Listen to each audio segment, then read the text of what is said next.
Hi friends, இன்றைக்கி நான் ஐந்தாவது நாள் என்ன சமையல்னு பார்த்தீங்கன்னா கோக்னட் ரைஸ்.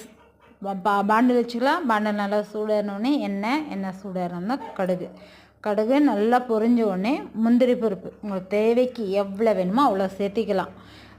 பூண்டு வந்து நல்லா சுருணியாக நறுக்கி ஒரு ஸ்பூன் எடுத்து அதுவும் அதிலே சேர்த்திக்கினேன். பூண்டு முந்திரி பருப்பு நல்லா ரோஸ்ட் ஆன உடனே கருவேப்பிலை, பச்சை மிளகாயும் நல்லா வணங்கின உடனே கட் பண்ணி வச்சுருக்கிற வெங்காயம் சேர்த்துட்டு நல்லா வணக்கிக்கலாம் ஃப்ரெண்ட்ஸ்.